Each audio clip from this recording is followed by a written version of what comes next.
والسلام على سيد المرسلين وخاتم النبيين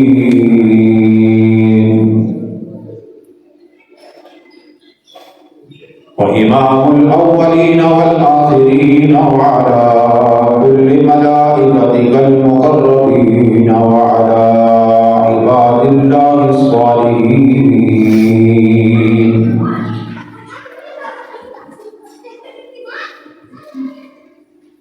وآله وأصحابه وأزواجه وأولياء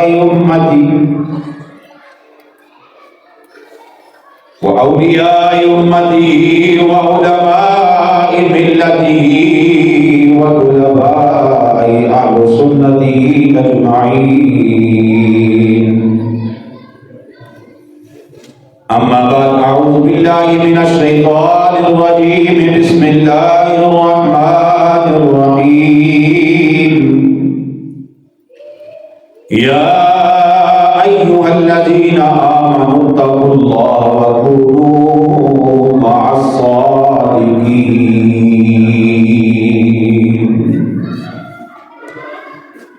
آمنت بالله صدق الله وخالقنا العظيم وبلغنا رسوله النبي الكريم الأمين ببركته إن الله وملائكته يصلون على النبي يا أيها الذين آمنوا صلوا عليه وسلموا تسليما. اللهم صل على سيدنا ومولانا محمد وعلى آل سيدنا ومولانا محمد وأصحاب سيدنا ومولانا محمد وبارك وسلم. الصلاة والسلام عليك يا سيدي يا رسول الله. الصلاة والسلام عليك يا سيدي يا حبيب الله.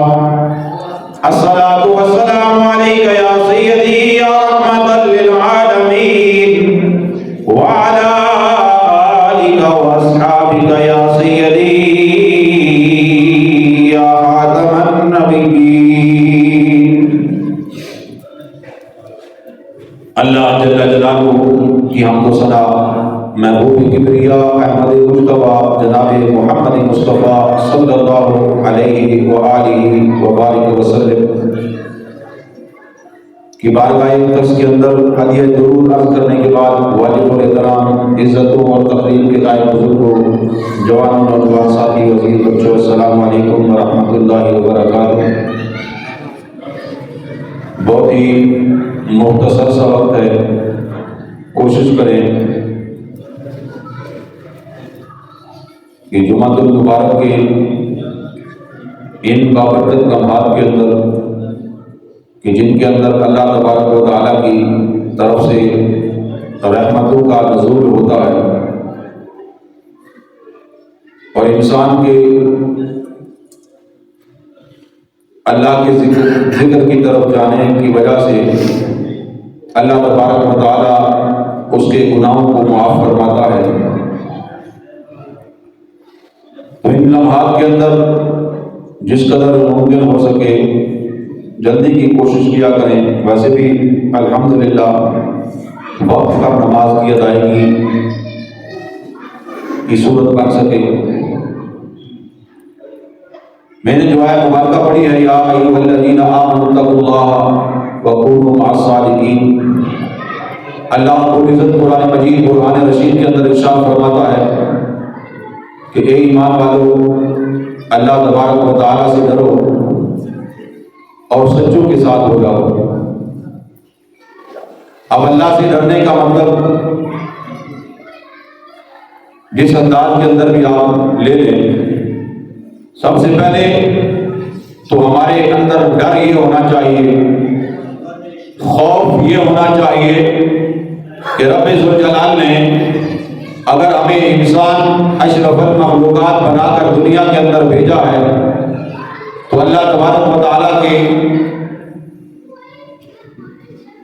حضور میں انسان کو بنانے کا ایک مقصد ہے، اور اللہ تبارک و تعالیٰ کی ہم جس قدر نافرمانیاں کر رہے ہیں، رب ذوالجلال ابھی ان کا اظہار نہیں کر رہا، کیونکہ اللہ تبارک و تعالیٰ نے اپنے محبوب نبی صلی اللہ علیہ وسلم سے وعدہ فرما رکھا ہے کہ محبوب صلی اللہ علیہ وسلم تجھے تیری امت کے بارے میں راضی کروں گا۔ مفسرین کرام فرماتے ہیں کہ اس سے مطلب یہ کوئی ہرگز نہ لے جس طرح ہم لیتے ہیں کہ اللہ تبارک و تعالیٰ ہر اس شخص کو بھی معاف کر دے گا جو اللہ کی نافرمانی کرتا ہے، جو اللہ کے ساتھ شرک کرتا ہے، اللہ کے علاوہ کسی اور کے بارے میں بھی اس کا عقیدہ یہ ہے کہ رب کے علاوہ بھی کوئی میری مدد کر سکتا ہے۔ ہاں، مدد کرنے کے انداز کچھ یوں ہے کہ اللہ جس کو چاہتا ہے اپنی عطا سے اسے اس کی اجازت عطا فرما دیتا ہے۔ تو اس انداز کے اندر انسان کی مدد تو کر سکتا ہے، لیکن وہ بھی اللہ کے حکم سے کرتا ہے، اللہ کی عطا سے کرتا ہے، وگرنہ انسان کے پاس کچھ بھی نہیں۔ انسان کسی قابل نہیں کہ کسی دوسرے کی مدد کر سکے۔ تو بہرحال میرا جو موضوع انتخاب ہے وہ اللہ تبارک و تعالیٰ کا خوف اور ڈر ہے۔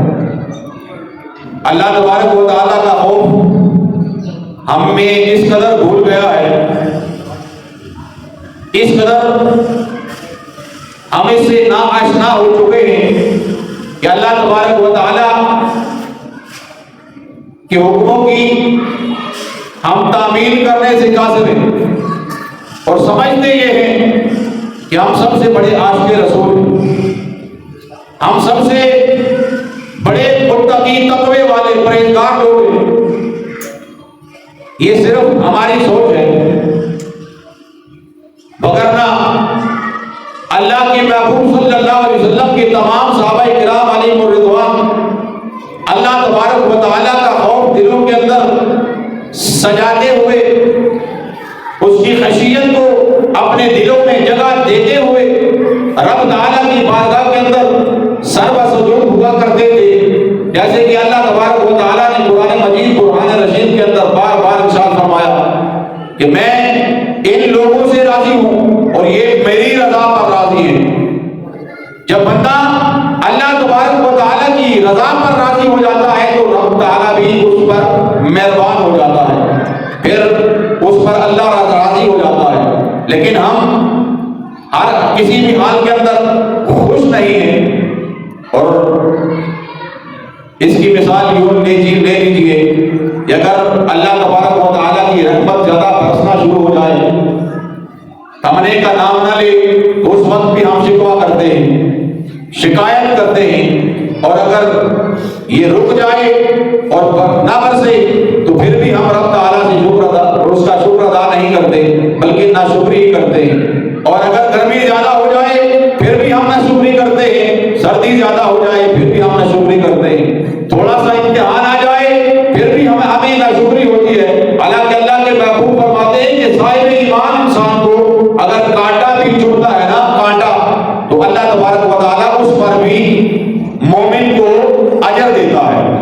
اگر کانٹا چبھے تو اس پر بھی اگر اجر ہے، تو تھوڑی سی آزمائش کے اندر اگر بندہ آ جائے تو اسے اس پر صبر کرنا چاہیے، اللہ کی رضا کے لیے، اللہ کی خوشنودی کے لیے۔ تو بہرحال عزیزان محترم، اللہ تبارک و تعالیٰ سے ڈر کا یہ بھی مطلب ہے کہ اللہ تبارک و تعالیٰ کے حکموں کی تعمیل کی جائے، جیسے نماز ہے، روزہ ہے، حج ہے، زکوٰۃ ہے، باقی معاملات دین اسلام ہے، اور شریعت کے تابع ہونا انسان پر لازم ہے، اور جو شریعت کی پاسداری نہ کرے پھر اپنے آپ کو عاشق رسول بھی بتائے تو میرے خیال میں وہ عاشق رسول نہیں ہو سکتا۔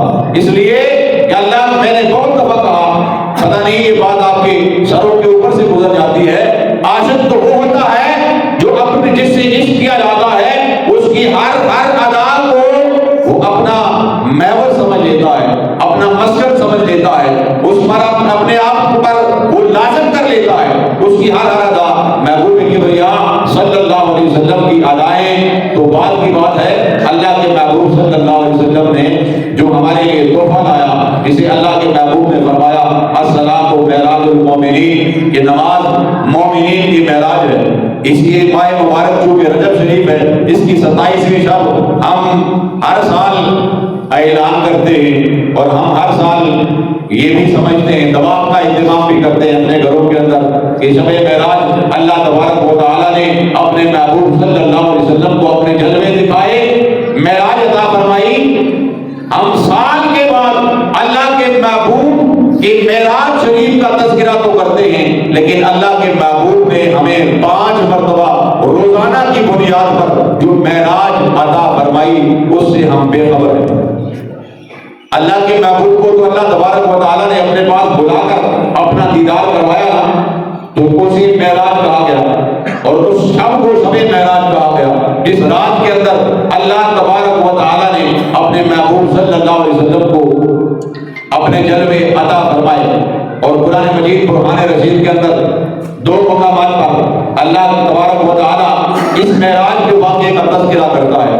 ایک ہے سورہ بنی اسرائیل، اس کی ابتدائی آیات کے اندر معراج کا کچھ حصہ واقعہ بیان کیا گیا، واقعہ بیان کیا گیا، اور ایک ہے سورہ نجم، اس کے اندر اللہ تبارک و تعالیٰ نے اپنے محبوب صلی اللہ علیہ وسلم کی معراج کا تذکرہ کیا۔ لیکن اللہ رب العزت نے اپنے بندے کی معراج کا تذکرہ 750 سے زائد مرتبہ کروایا، 750 سے زائد مرتبہ۔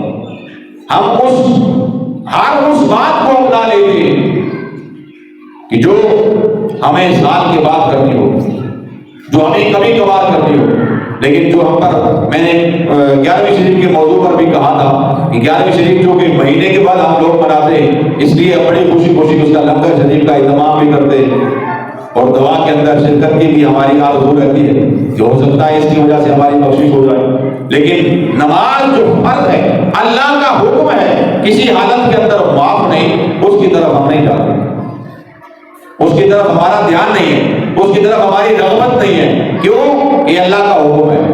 سیدنا صدیق اکبر رضی اللہ تعالیٰ عنہ کی لوگ مخالفت کیوں کرتے ہیں، میں وجہ بتا دیتا ہوں۔ چونکہ گزشتہ مہینہ ربیع الثانی شریف کا مہینہ گزرا ہے، اور اس کے اندر سیدنا صدیق اکبر رضی اللہ تعالیٰ عنہ کا یوم وصال تھا، یوم عرس مبارک تھا۔ لیکن یہ بات میں نے عرض نہیں کی، وہ اس لیے کہ جب رسول اللہ صلی اللہ علیہ وسلم ظاہری حیات طیبہ کے اندر دنیا سے تشریف لے گئے، تو کچھ لوگوں نے جو آج بھی غور کیجئے گا اس بات پر، یہ میں نہ تو جذبات کے عالم کے اندر کہہ رہا ہوں، نہ مجھے جذبات آئے ہوئے، میں آپ کو سمجھانے کی کوشش کر رہا ہوں۔ ہم سنی ہے نا، حضور کے تشریف لے جانے کے بعد کچھ لوگوں نے زکوٰۃ کا انکار کر دیا کہ ہم زکوٰۃ نہیں دیں گے۔ غور کیجئے گا، نماز کی بات نہیں کر رہا میں، زکوٰۃ کی بات کر رہا ہوں۔ اس سال کے بعد 1 دفعہ دینی ہوتی ہے، جس نظام کی میں ہر جمعے آپ سے تھوڑی بہت گزارش کرتا ہوں کہ اللہ کے محبوب صلی اللہ علیہ وسلم نے جو نظام ہمیں دیا ہے نا، اس کے اندر بڑا عظیم نظام ہے۔ یہ جو نظام ہمارے اوپر رائج کیا گیا، یہ ہمارا نظام نہیں ہے، یہ دین اسلام کا نظام نہیں ہے۔ ہمارا جو نظام ہے وہ یہ ہے کہ جو صاحب استطاعت ہے، جس کے پاس مال و دولت موجود ہے، اس سے لے کر غریب کو دیا جائے۔ اسلام کا نظام کیا ہے؟ جو صاحب استطاعت شخص ہے، جو مال و دولت رکھتا ہے، اس سے لے کر غریب کو دیا جائے۔ جبکہ جمہوریت کا نظام یہ ہے جو آج کل ہم پر رائج ہے، چھوٹے غریب سے غریب تر شخص سے لے کر امراء کو دیا جائے۔ سمجھ آ رہی ہے؟ نہیں سمجھ آئی؟ اوپر سے گزر گئی۔ اسلام نے جو نظام ہمیں دیا، اس میں اللہ کے محبوب صلی اللہ علیہ وسلم نے جو نظام عطا کیا، اس میں امیر شخص جو صاحب استطاعت ہے، جو کچھ حکومت رکھتا ہے معاشرے کے اندر، جس کے پاس مال موجود ہے، اس سے لے کر غریب کو دینے کا حکم ہے۔ لیکن ہمارے اوپر جو نظام مسلط کیا گیا ہے، جس سے ہم گزر رہے ہیں، اس میں کیا ہے؟ جو غریب سے غریب ہے نا، اس سے زکوٰۃ ٹیکس لے کر امراء کو دیا جا رہا ہے۔ بات سمجھ آئی؟ عمرا کو دیا جا رہا ہے. آپ کہیں گے کیسے؟ وہ ایسے جی کہ سارے کے سارے معاملات غریب کے ٹیکس کی وجہ سے چلتے ہیں. سارے کے سارے معاملات عمرا پر کوئی انہیں نہ دقت ہے نہ انہیں کوئی پریشانی ہے.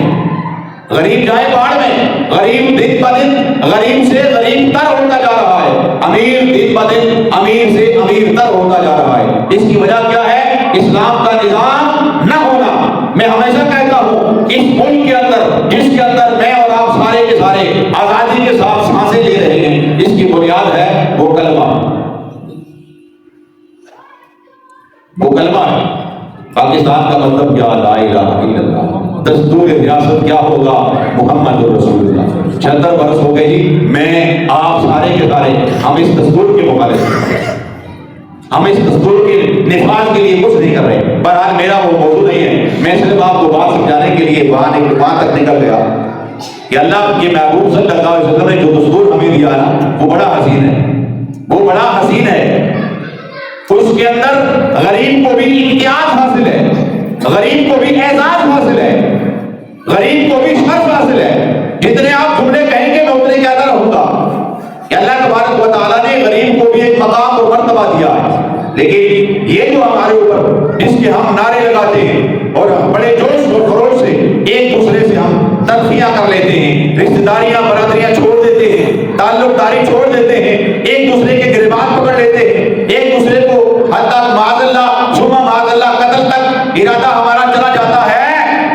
وہ لوگ جن کی وجہ سے ہم ایک دوسرے کے دست و گریباں ہوتے ہیں وہ ہمارے کسی غمی خوشی کے اندر شریک نہیں ہوتے، بلکہ وہ ہم سے سلام تک کرنا گوارا نہیں کرتے. تو بہرحال عزیزان محترم، اللہ کہتا ہے یا ایھا الذین آمنوا اتقوا اللہ وکونوا مع الصادقین. سب سے پہلے تو اللہ تبارک و تعالیٰ کا خوف دل کے اندر پیدا کرنا چاہیے. اللہ کا جب خوف آ جائے گا تو معاملات سارے کے سارے سدھر جائیں گے، بن جائیں گے، سمجھ جائیں گے. اگر اللہ کا خوف ہی نہیں ہے تو پھر بندے کو آزادی ہے. جس طرح مشرکوں کو منافقوں کو آزادی ہے، جس طرح باقی قوموں کو آزادی ہے، اسی طرح وہی آزادی ہم بھی اپنانا چاہتے ہیں.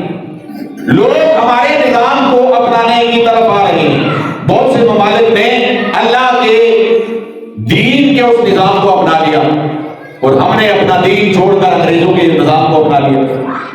میں نے آپ کو کہا تھا، شاید آپ کو یاد ہو یا نہ یاد ہو، پھر یاد کر لیں کہ وہ جو ہمارے دشمن ہے نا، کوئی بھی وہ جو ہمارا دشمن ہے وہ کبھی نہیں چاہتا کہ مسلمان کبھی ترقی کرے.